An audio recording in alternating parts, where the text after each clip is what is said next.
A história do rei Omri no Antigo Testamento apresenta um caso interessante para estudarmos o ponto de vista de Deus sobre a história.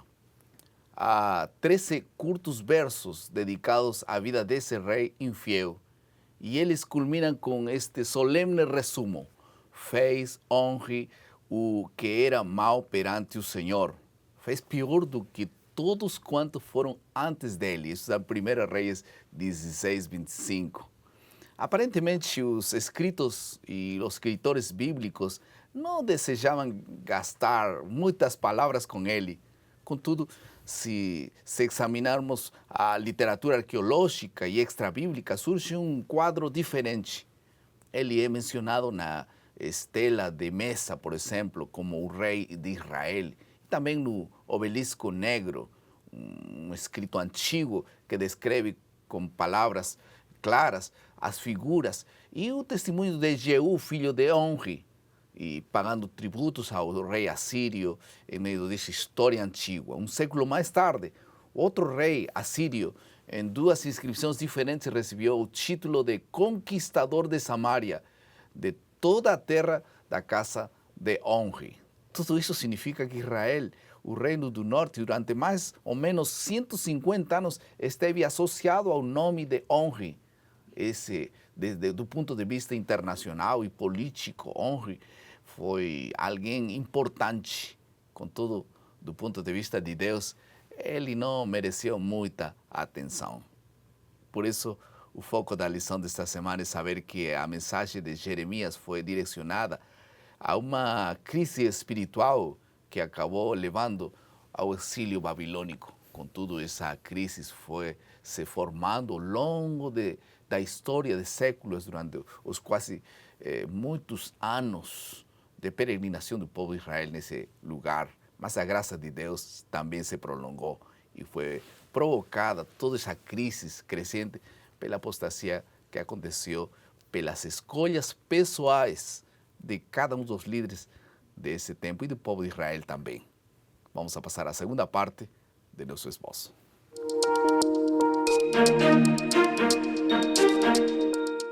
Estamos na lição número 2 do esboço da lição de Escola Sabatina. Sejam todos bem-vindos a esse momento especial que nós dialogamos um pouco, seguindo o ciclo do aprendizado.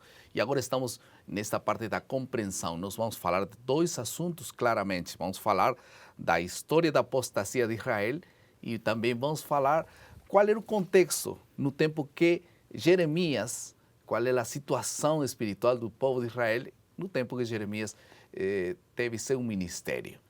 E para comentar essa lição está mais uma vez conosco o pastor Jonatas Leal, quem é coordenador de pós-graduação de IAN, nossa faculdade ali em Bahia. Bem-vindo, pastor. Obrigado.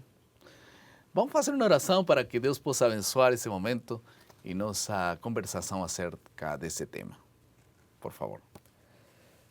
Querido Deus, muito obrigado por teu amor como revelado na tua palavra. Apesar de quem nós somos, o Senhor nos ama e está disposto a perdoar os nossos pecados.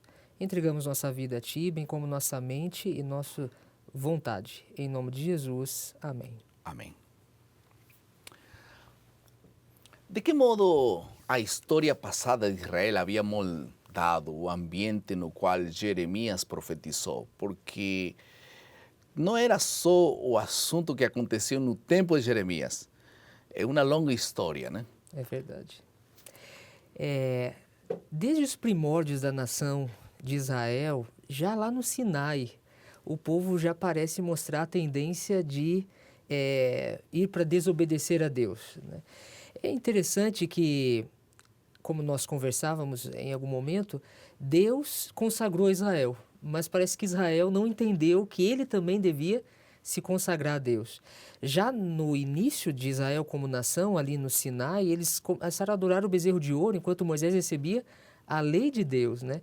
O bezerro na antiguidade era um animal, na verdade era uma figura, uma imagem ligada aos cultos de fertilidade, e era uma imagem de força, né, na antiguidade. E isso acompanhou Israel durante a sua vida. No livro de Juízes, a gente percebe esse ciclo, né? Apostasia, crise, e aí Deus mandava um juiz, livrava, e o povo voltava novamente à apostasia. Isso deve ter acontecido quase 400 anos. Quando vem a monarquia, embora a monarquia não fosse diretamente a vontade de Deus, Israel pediu para ter um rei, mas Deus queria aproveitar a monarquia como uma oportunidade para que, através dos reis fiéis, eles pudessem, então, através desses reis, ele pudesse influenciar o povo, né, para que tivesse uma atitude positiva quanto à aliança. Mas não foi isso que aconteceu. O segundo, na verdade, o terceiro rei de Israel, filho de Salomão, Roboão, tratou o povo com muita dureza. E então o povo de Deus se dividiu em duas partes, o reino do norte e o reino do sul. O reino do norte tinha sua capital em Samaria e o reino do sul em Jerusalém. O reino norte foi governado então por Jeroboão, que cometeu um grave erro, que determinou o futuro, inclusive, de Israel, que foi que a gente poderia chamar de uma tática político-religiosa, porque ele proibiu que as pessoas pudessem ir até Jerusalém e adorar no templo e instituiu, então, 2 outros lugares de culto no Reino do Norte. E isso, então, criou uma religião paralela àquela de Israel. E isso fez com que a apostasia se aprofundasse de uma tal maneira que, muito tempo antes, Samaria foi, então, invadida pelos assírios e eles acabaram perdendo sua identidade e sua história também. E essa religião paralela, né? Muitas situações hoje acontecem quando nós vivemos uma situação de paralelismo entre Deus. Não deixamos de ir à igreja, mas tampouco estamos deixando algumas coisas do mundo. E a constante perseverança em viver uma vida dupla nos adormece às vezes. E isso porque talvez a apostasia nesse sentido, porque é uma espécie de apostasia, uma idolatria, podemos chamar, é mais fascinante que servir a Deus, né? Quando nós servimos outros deuses, não temos exigências, né? Quando servimos a Deus, temos certas exigências. E quando uno não ama a Deus, as exigências se tornam pesadas. Então, optamos pelo mais fácil, por lo que é mais agradável, pelo que não temos que gastar muita coisa, porque satisfaz nossas necessidades carnais. A maioria desses ídolos que o povo de Israel corria eram ídolos relacionados com a sexualidade também, a sensualidade. Exatamente. E era uma coisa satisfatória e uma coisa diferente que agradava a carne. Então, por isso, Deus tinha uma tremenda rejeição por isso. Um só lugar, agora Samaria se tornou um centro de paganismo, né? de adoração, de idolatria completamente. E depois isso também começou a acontecer no próprio Jerusalém. Vamos ver nas lições que vamos encontrar. Agora, falando um pouco na segunda parte, do contexto do que havia dentro de Jerusalém agora. Qual seria, então, a situação de Jerusalém, agora do povo de Judá, no contexto de Jeremias?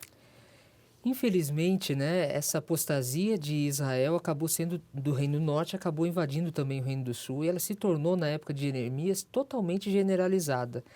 As imagens do capítulo 2, do verso 18 em diante, demonstram um pouco essa indignação de Deus com os seus filhos, né? Ele, por exemplo, chama de planta corrupta, né? Dromedária ligeira, que corre em busca dos outros deuses, jumenta selvagem. Então, são imagens muito negativas, né? Mas que expressam e refletem a condição espiritual do povo. Decadência. Decadência. Jeremias capítulo 5, verso 1, tem um texto, acho que isso nos impressiona bastante e reflete um pouco essa situação. Ele diz: dai voltas às ruas de Jerusalém, vede agora, procurai saber, buscai pelas praças a ver se achais alguém, se há um homem que pratique a justiça ou busque a verdade. Então todos, profetas, sacerdotes, povo, rico ou pobre, governantes, estavam envolvidos na idolatria. E havia particularmente um grupo de pessoas que era uma pedra de tropeço para Israel, que eram os falsos profetas.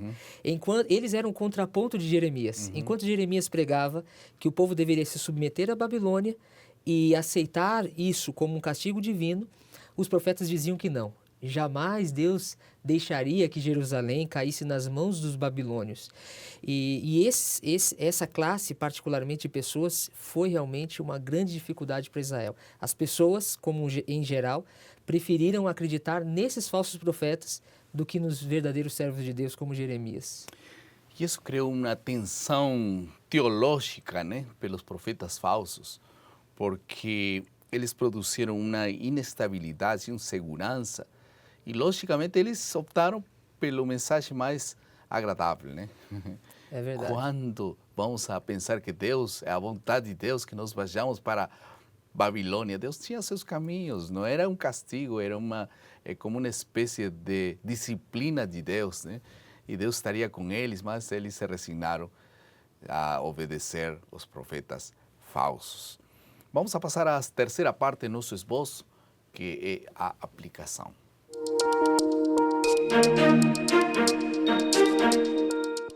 Ao encerrar esta lição de escola sabatina, nós temos algumas situações que poderíamos aproveitar da história de Israel para que possa nos beneficiar agora. Israel vivia um sincretismo religioso, Deus e Baal ao mesmo tempo. O templo continuava funcionando, as ofertas eram ali realizadas, as cerimônias eram ainda cumpridas religiosamente, mas nos lugares altos ainda se adorava outras divindades, até mesmo sacrificando seus próprios filhos, diz Jeremias capítulo 3, 21. Então, uma das coisas que Deus aborrece é quando as pessoas têm dois deuses. Esse sincretismo só acontece no coração humano. Pela mente de Deus não passa que um coração possa amar duas pessoas. Uma pessoa não pode amar duas esposas. Ou ama uma esposa e nada mais. Então, por isso que essas aberrações de ter dois deuses e etc., são situações que não são naturais para uma pessoa que tem uma boa relação com Deus. Por isso nós temos que lutar para que Deus nos dê profundo amor para as coisas de Deus e essa seja a nossa grande prioridade. Mais uma aplicação? Esse, na verdade, é o maior e o mais perigoso, né, tipo de apostasia. Você não pode amar a dois senhores ao mesmo tempo, né? Então fica uma lição para nós. Hoje precisamos exatamente dar a Deus aquilo que é de Deus, né? Aquilo que deve a Ele. Ok, vamos agora passar a ouvir o comentário do autor da lição e que possa ser uma bênção para todos nós. Jeremias era cheio de dúvidas, medo e preocupações por causa da crise que acontecia em seu tempo. Por exemplo, durante os 10 dias de espera e suspense e a crise espiritual ter se intensificado, em vez de esperar pacientemente pela resposta de Deus como prometido, ele estava pensando seriamente em se exilar no Egito.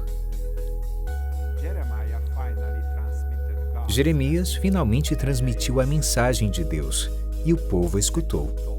Isso gerou um segundo pensamento.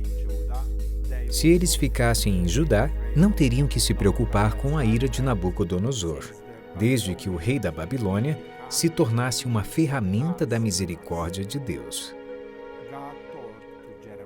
Deus falou a Jeremias: "O poder está em minhas mãos. Eu cuidarei de você. Nada pode acontecer com você que eu não saiba." Essa segunda mensagem era um aviso a Jeremias também. Deus chama para o serviço aquelas pessoas que são fiéis e humildes e que possam confiar nele nas mais difíceis situações.